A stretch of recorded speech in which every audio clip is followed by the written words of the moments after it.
If بس اور نہیں، میرا سانس پھول گیا ہے، میری ٹانگوں میں جان نہیں رہی۔ رکتے ہوئے ہنا بولی کہ ابھی فائرنگ کی آواز آئی اور احمد اور ہنا دشمنوں سے اس گھنے جنگل میں بچھڑے ہوئے تھے۔ احمد کہنے لگا جان پیاری ہے تو بھاگو ورنہ مارے جائیں گے۔ بھاگتے ہوئے ہنا کا پاؤں پھسلا اور وہ جھاڑیوں پر گر گئی۔ اس کی قمیض پھٹ گئی تھی۔ احمد کی نظریں بار بار ہنا کے جھلملاتے حسن کو دیکھ کر بے قابو ہونے لگا۔ دونوں بھاگتے ہوئے ایک خالی کچے مکان میں چھپ گئے۔ احمد نے دروازہ بند کر دیا۔ احمد کی نظریں بار بار ہنا کے حسن و جمال پر جا رہی تھیں۔ ہنا کے دکھلتے گال اور لرزتے وجود نے احمد کو بھی بے بس کر دیا تھا۔ اور آج تو وہ بے قابو ہو چکا تھا۔ پھر دونوں ہاتھ ہنا کے احمد کے ہاتھ کانپتے ہوئے ہنا کے کندھوں پر جھٹکے وہ ساکت ہو گئی۔ سانسیں بے ترتیب تھیں مگر آنکھوں میں خوف اور حیرت دونوں جھلک رہے تھے۔ احمد یہ تم کیا کر رہے ہو؟ ہنا نے دھڑکتے دل کے ساتھ سرگوشی کی۔ احمد کے لب کاٹتے ہوئے کہا میں خود پر قابو نہیں رکھ پا رہا ہنا، جب سے تمہیں دیکھا ہے میری دنیا بدل گئی ہے۔ ہنا کے آنسو بہنے لگے مگر وہ چیخی نہیں۔ جنگل کے باہر گولیوں کی آوازیں تھم چکی تھیں لیکن اندر کمرے میں ایک اور جنگ شروع ہو گئی تھی۔ احمد نے دھیرے سے اس کے ہاتھ تھامے اور کہا ڈرو مت، میں تمہیں کوئی نقصان نہیں پہنچاؤں گا، بس اتنا جان لو کہ اب تم سے دور رہنا میرے لیے ممکن نہیں رہا۔ ہنا کی پلکیں لرزی، دل کی دھڑکن اور تیز ہو گئی۔ لیکن احمد ہمارا حال دیکھو، یہ وقت دیکھو، اور ہم دشمنوں سے بچنے آئے ہیں اور تم۔ احمد نے بڑھی ہاں، وقت غلط ہے، جگہ غلط ہے۔ کمرے کی خاموشی میں صرف ان دونوں کی سانسوں کی آواز گونج رہی تھی۔ ہنا نے نظریں جھکا لیں مگر دل کی دھڑکنیں صاف بتا رہی تھیں کہ وہ بھی احمد کے لمس سے انکار نہیں کر رہی۔ کمرے کے اندھیرے پھیل چکا تھا، صرف چھت کی سرخ سے ہلکی سی روشنی اندر آ رہی تھی۔ احمد نے ہنا اس کی آنکھوں میں جھانکا، وہ نظریں چرا رہی تھی مگر دل کے راز چہرے پر صاف لکھے تھے۔ ہنا احمد آواز میں کھپکپاہٹ تھی، تم نہیں جانتی، تمہارے بغیر میرا سانس لینا بھی مشکل ہو جاتا ہے۔ ہنا نے ہونٹ کھینچے لیے، وہ بولنا چاہتی تھی مگر بولا نہیں جا رہا تھا۔ آہستہ سے اس کا ہاتھ پکڑا، ہنا کی انگلیاں لرزنے لگیں۔ وہ ہلکی سی مزاحت کے ساتھ بولی احمد پلیز، یہ وقت نہیں ہے۔ احمد مسکرا دیا مگر اس مسکراہٹ میں بے بسی تھی۔ وقت ہمیشہ ہمارے خلاف رہا ہے ہنا، لیکن آج مجھے روکنے کی کوشش مت کرنا۔ اس نے دھیرے سے ہنا کے بالوں کو چھوا۔ اس نے احمد کے دل کو بے قرار کر دیا۔ وہ اور قریب آیا۔ ہنا نے ہلکی سی سسکی لی۔ احمد کی آواز میں بے اختیار لرز تھی اور پھر اس نے اپنے لب ہنا کے قریب کر دیے۔ ہنا کی سانسیں بے ترتیب ہو گئیں، وہ کپ کپا اٹھی مگر احمد کے یہ لمس نے اس کی مزاحت کو توڑ دیا۔ آنکھیں خود بخود بند ہو گئیں۔ پہلا لمس نرم کانپتا ہوا مگر اگلے ہی پل وہ شدت اختیار کر رہی تھی۔ احمد کے بازوؤں نے اسے اپنی گرفت میں لے لیا، وہ بالکل بے بس ہو گئی۔ احمد نے کہ سینے کی دھڑکنیں بھی جلتی آگ کی طرح محسوس ہو رہی تھیں۔ یہ غلط ہے، ہنا نے سرگوشی کی، لیکن میرا دل، احمد نے جواب دیا، وہ صرف تمہارا ہے۔ ہنا کے لب ایک اور لمس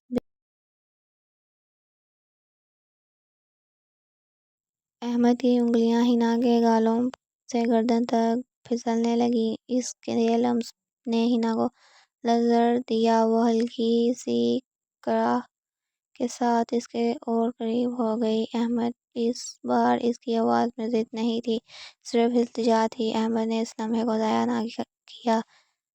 سانسیں اور دل کی آوازیں سے ٹوٹ رہی تھیں، وقت جیسے تھم گیا تھا۔ احمد نے اس کے کان میں سرگوشی کی، یہ لمحہ، یہ رات بس ہماری ہے۔ ہنا نے آنکھ کھول کر اسے دیکھا، پھر ہلکی مسکراہٹ کے ساتھ نظریں جھکا لیں۔ اگر یہ خواب ہے تو احمد نے کبھی جاگنا نہیں چاہتی۔ محسوس کرو، یہ دل صرف تمہارے لیے دھڑکتا ہے۔ ہنا نے دھیرے سے نظریں اوپر اٹھائیں اور اس کی پلکیں نظر رہی تھی احمد اگر ہم غلطی کر گئے تو احمد نے اس کے لب پر انگلی رکھ دی، بس چپ، لمحہ گزر جائے گا مگر یہ احساس ہمیشہ یاد رہے گا۔ ہنا کی سانسیں تیز ہو رہی تھیں، وہ دھیرے دھیرے احمد کے لمس کے آگے چلتی جا رہی تھی۔ احمد نے آہستہ سے اس کے گردن پر بوسہ دیا، ہنا ہلکی سی کرا اٹھی، احمد اس کے لب سے بے اختیار نکلا گیا۔ کمرے کا اندھیرا مزید گہرا ہو چکا تھا مگر ان کے درمیان کی روشنی سب احمد کی گرفت اور سخت ہو گئی۔ اس نے ہنا کو اپنی باہوں احمد کے لمس اب بے قابو رہے تھے، وہ ایک ایک پل میں ہنا کو مزید اپنے قریب کھینچ رہا تھا۔ ہنا کا وجود کانپ رہا تھا مگر اس کی آنکھوں میں اب خوف نہیں تھا۔ میں ہمیشہ سے تمہارا تھا، احمد نے دھیرے سے کہا۔ ہنا کے ہونٹ پر ایک کمزور مسکراہٹ ابھری، اور میں ہمیشہ سے تمہاری تھی۔ یہ جملہ سنتے ہی احمد نے اپنے جذبات پر قابو چھوڑ دیا، لبوں کا لمس اور گہرا ہو گیا، سانسیں ایک دوسرے میں تخلیل ہونے لگیں۔ ہنا نے بھی اب مزاحمت نہ کی، اس کے ہاتھ احمد کی گردن گرد لپٹ گئے، وہ پوری طرح اس کے سپرد ہو گئی۔ کمرہ سانسوں اور دھڑکنوں کی آوازوں سے ابھر گیا تھا، وقت جیسے ٹھہر گیا تھا، صرف محبت کی شدت باقی تھی۔ احمد نے آہستہ سے اس کی کمر کو سہلایا، ہنا کی آنکھیں بند ہو گئیں، اس کی پلکوں پر نمی چمکنے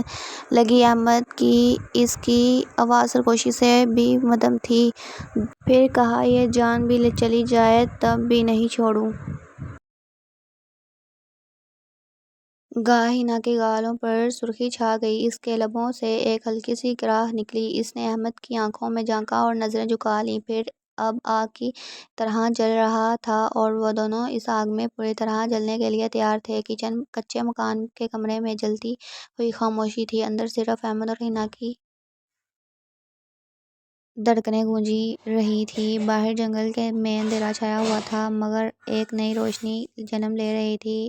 احمد نے ہنا کا چہرہ دونوں ہاتھوں میں لیا، تم جانتی ہو نا، یہ لمحہ ہمیشہ ہمارے بیچ زندہ رہے گا۔ ہنا نے بند آنکھوں سے سر ہلایا، اس کے گالوں پر احمد کے لبوں کی گرمی پھیل گئی۔ ہنا کا جسم کانپنے لگا مگر اس کے ہونٹوں سے اب کوئی انکار نہ نکلا۔ احمد، اس نے آہستہ سے پکارا۔ جانم۔ احمد نے سرگوشی کی، مجھے خود سے کبھی دور مت کرنا۔ احمد کے بازو مزید سخت ہو گئے، اس نے ہنا کو اس طرح جکڑ لیا جیسے دنیا سے چھپا رہا ہو۔ ہنا کا دل تیزی سے دھڑک رہا تھا۔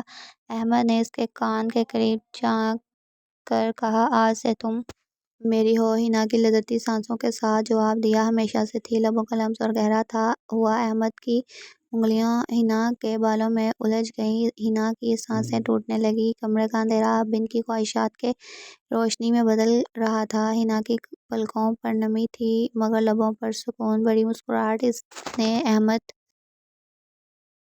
کو اپنی باہوں میں بھر لیا، اب دونوں ایک دوسرے میں گم ہو چکے تھے، وقت کی رفتار تھم گئی تھی، صرف محبت کی شدت باقی تھی۔ احمد کے لمس سے ہنا کے وجود میں آگ بھڑکنے لگی، وہ ہلکی سی کراہ کے ساتھ اس کے قریب اور سمٹ آئی، میں تمہارے بغیر نہیں جی سکتی احمد نے دھیرے سے کہا۔ کبھی دوری نہیں ہوگی، اس کے لفظ ہنا کے دل میں اتر گئے، وہ مکمل طور پر احمد کے سپرد ہو گئی۔ کمرے کی دیواریں فرش پر گواہ بن گیا، دو دل ایک دوسرے میں ایسے ڈوب گئے جیسے کبھی الگ ہی نہ ہو۔ سانسوں کا شور اور دھڑکنوں کی موسیقی بج رہی تھی، ہنا کی سرگوشی اب احمد کے کانوں میں رس گھول رہی تھی۔ میری دنیا تم ہو، احمد نے جواب دیا، اور میری آخری منزل تم۔ لمحہ گزر رہے تھے مگر شدت بڑھتی جا رہی تھی، دونوں ایک دوسرے کے لمس میں پگھلتے جا رہے تھے۔ محبت کی آگ نے سب کچھ جلا ڈالا، آخر تھک کر ہنا احمد کے سینے پر سر رکھ کر لیٹ گئی، اس کی آنکھوں میں نمی اور دونوں تھے۔ احمد نے اس کے بال سہلائے اور کہا، اب ہم ایک ہیں۔ ہنا نے سر اٹھا کر اسے دیکھا، کیا واقعی یہ سچ ہے؟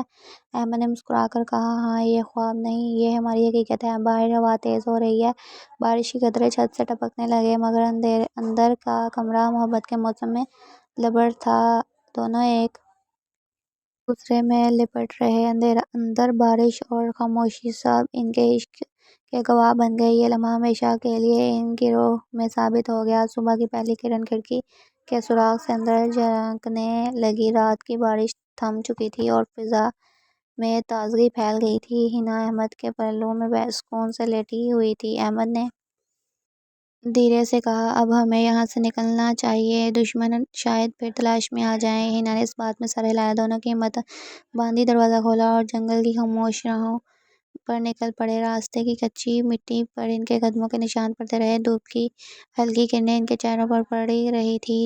احمد نے ہینا کا ہاتھ مضبوطی سے پکڑ رکھا تھا۔ اب کوئی ہمیں جدا نہیں کر سکتا جانم۔ ہینا کی آنکھوں میں آنسو تیرنے لگے، مگر وہ خوشی کے آنسو تھے۔ کئی دنوں کے بھاگ دوڑ کے بعد آخرکار وہ دشمنوں کی دنیا سے بہت دور نکل آئے، ایک نئے شہر میں نئی زندگی شروع کی۔ چھوٹا سا گھر، کھڑکی میں رومال اور پھول اور چھت۔ احمد نے دن رات محنت شروع کی اور ہینا اس کے لیے محبت اور سکون کا سہارا بن گئی۔ وقت گزرتا گیا اور ان دونوں کی محبت گہری ہوتی گئی۔ راتوں کو جب چاندنی چھت پر بکھرتی تو دونوں ایک دوسرے کے ساتھ بیٹھ کر خوابوں کی باتیں کرتے۔ احمد کہتا، اگر تم نہ ہوتی تو میری زندگی اندھیری